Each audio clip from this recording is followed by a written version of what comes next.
Hello बच्चों, धैर्य खंडेलवाल के यूट्यूब चैनल में आप सभी का स्वागत है। आज हम आपका नया लेसन अपशिष्ट एवं इसका प्रबंधन लेसन नंबर 13 स्टार्ट कर रहे हैं। बोर्ड एग्जाम की दृष्टि से ये अति महत्वपूर्ण है। इसमें 3 नंबर के प्रश्न पूछे जाते हैं।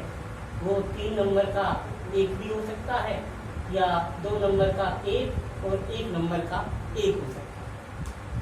सबसे पहले हम इस पाठ की प्रस्तावना या इंट्रोडक्शन करते हैं। जैसा कि आप जानते हैं,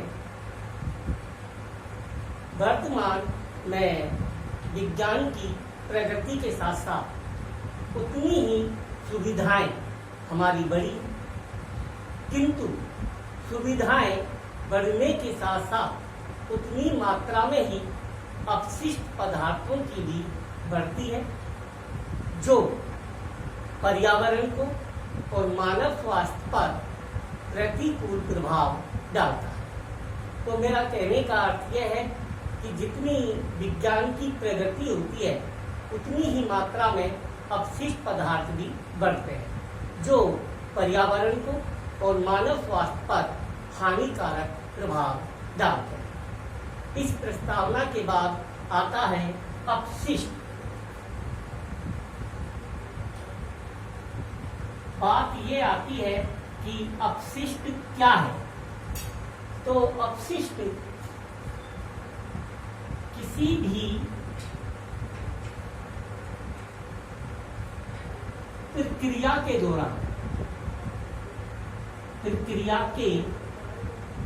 दौरान बनने वाले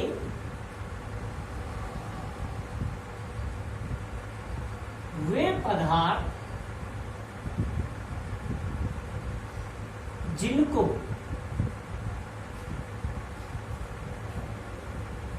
अनुपयोगी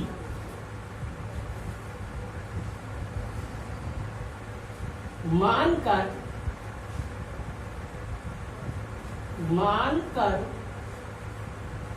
त्याग कर दिया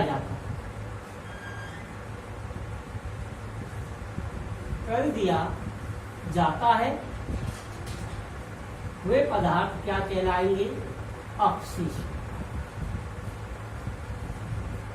वे पदार्थ अपशिष्ट पदार्थ कहलाते हैं। किसी भी प्रक्रिया के दौरान बनने वाला ऐसा कोई पदार्थ जो हमारे लिए अनुपयोगी होता है और उसे हम अनुपयोगी समझकर त्याग देते हैं या फेंक देते हैं, तो ऐसे पदार्थों को हम अपशिष्ट पदार्थ कहते हैं।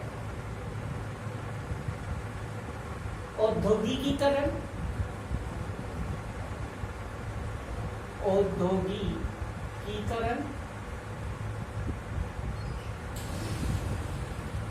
नगरीकरण और जनसंख्या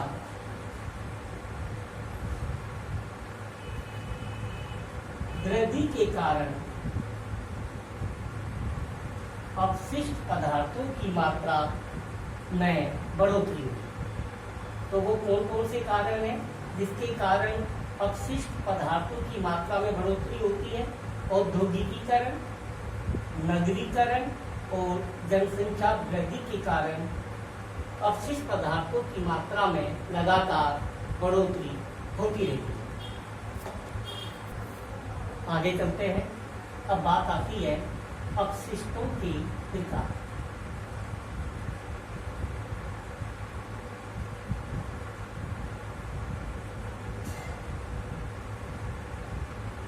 इसके अंतर्गत नंबर 1 पर आता है अपघटनीय क्रियाओं के आधार। अपघटनीय क्रियाओं के आधार अपशिष्ट पदार्थ को अपघटनीय क्रियाओं के आधार पर दो वर्गों में वर्गीकृत किया जा सकता है। एक होता है जैव निम्नकरणीय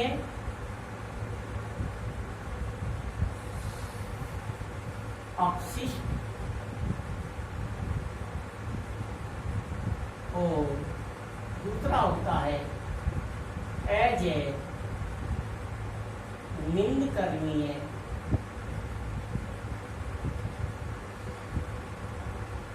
अपशिष्ट। इनको हम अलग अलग पढ़ेंगे और बोर्ड की दृष्टि से ये दोनों बातें बहुत ही मोस्ट है। अधिकांश सालों में ये प्रश्न पूछा गया है कि जैव निम्नकरणीय और अजैव निम्नकरणीय में क्या अंतर होता है और इनकी उदाहरण दीजिए।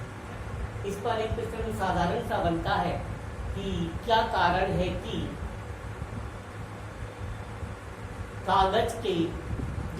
कागज के कपों के तुलना में डिस्पोजल का कपों का उपयोग नहीं करना चाहिए। तो इसका भी उत्तर हम इनके आधार पर दे सकते हैं, जो मैं आपको बाद में बताऊंगा। तो यहाँ पर सबसे पहले हम पढ़ते हैं जैव निम्नकरणीय अपशिष्ट। तो वे पदार्थ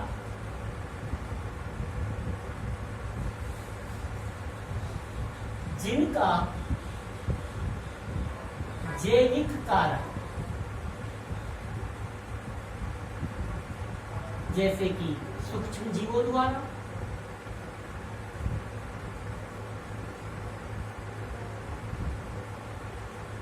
अपघटन हो जाता है जैव निम्नकरणीय अपशिष्ट कहलाता है। अर्थात ऐसे पदार्थ या वे अपशिष्ट जिनका सूक्ष्म जीवों के द्वारा अपघटन हो जाता है, उन्हें हम जैव निम्नकरणीय अपशिष्ट कहते हैं। ये पर्यावरण को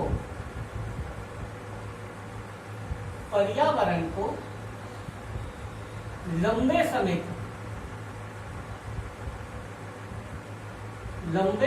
तक नुकसान नहीं पहुंचाते। लंबे समय तक नुकसान नहीं पहुंचाते। जैसे कि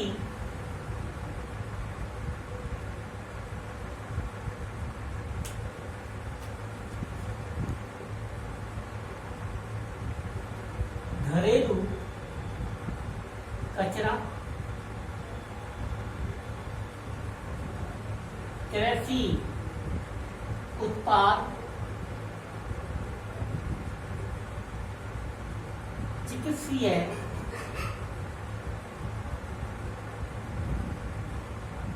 पदार्थ, इसके अंतर्गत जैसे कि रुई,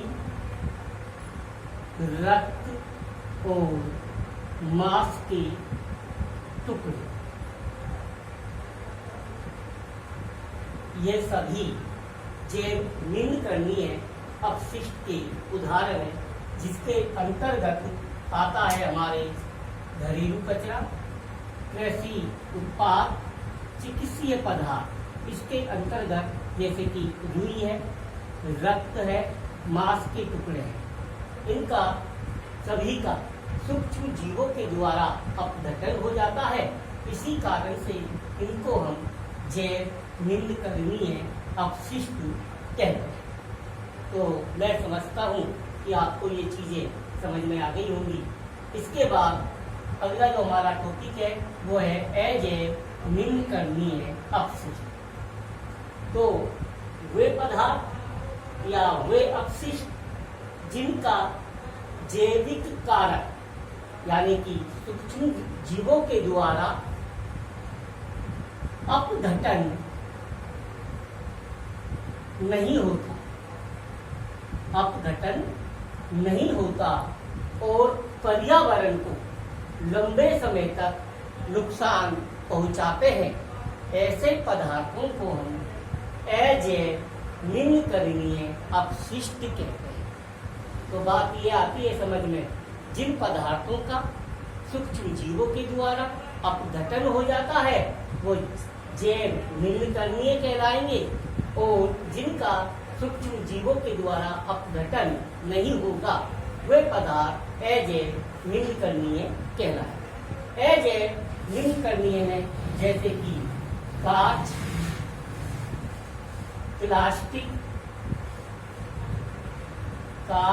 प्लास्टिक आदि इसके उदाहरण हैं। तो मैंने आपको एक प्रश्न बताया था कि हमें प्लास्टिक के या डिस्पोजल कप का उपयोग नहीं करना चाहिए, हमें कागज के कपों का उपयोग करना चाहिए। इसका कारण सीधा सा है, ये प्लास्टिक के जो कप होते हैं वो है अजैव निम्न करणीय, अर्थात इनका सूक्ष्म जीवों के द्वारा अपघटन नहीं होगा और ये पर्यावरण में लंबे समय तक उपस्थित रहेंगी, जो पर्यावरण को नुकसान होगा। जबकि कागज एक जैव निम्न करणीय अपशिष्ट होता है और इसका सूक्ष्म जीवों के द्वारा अपघटन हो जाता है, तो ये पर्यावरण में लंबे समय तक नहीं बन पाते हैं और पर्यावरण को नुकसान नहीं पहुंचाते। और यही कारण है कि हमें कागज के कप का उपयोग करना चाहिए।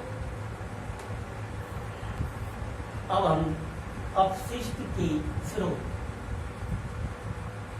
अपशिष्ट के स्रोत यानी कि अपशिष्ट कहाँ कहाँ से हमें प्राप्त होता है उसके बारे में पढ़ें। तो इसके अंतर्गत नंबर 1 पर आता है घरेलू कचरा। घरेलू कचरा घर से निकलने वाली गंदगी, खाली डब्बे, पुराने कपड़े आदि होते हैं। घरेलू कचरा या अपशिष्ट की मात्रा जब ज्यादा बढ़ जाती है, जब हमारे घरों में शादी और पार्टियां होती हैं, तो घरेलू अपशिष्ट की मात्रा बढ़ जाती है। इन्हें हम अनुपयोगी समझकर सड़कों पर या कोई निर्धारित स्थानों पर फेंक। तो आपको समझ में आ रहा होगा, घरेलू कचरा के अंदर घर से निकलने वाली जो गंदगी है, कागज है, खाली डब्बे हैं और पुराने कपड़े हैं, ये सभी हमारे घरों से निकलते हैं, इसलिए हम इनको अपशिष्ट भी कह सकते हैं। और इनकी मात्रा जब ज़्यादा हो जाती है, जब हमारे घरों में कोई शादी हो, कोई पार्टी हो, तो हम इनको अनुपयोगी समझकर निर्धारित स्थान या सड़कों पर पटक देते हैं। इसके बाद नंबर 2 पर आता है नगरीय।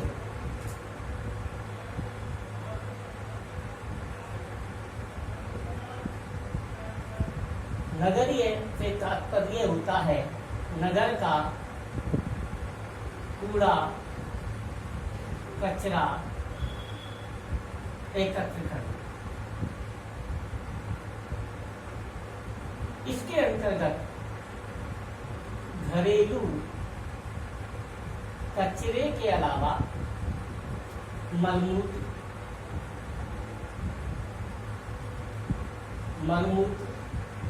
विभिन्न संस्थानों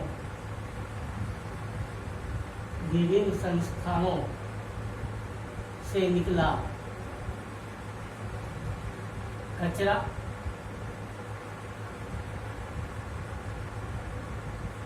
सड़क से और मृत जीवों की अवशेष को शामिल किया गया है। एक अनुमान के अनुसार भारत के 5 बड़े शहरों से कुल मिलाकर प्रतिदिन 50,000 टन अपशिष्ट नगरीय अपशिष्ट होता है। नगरीय अपशिष्ट होता है।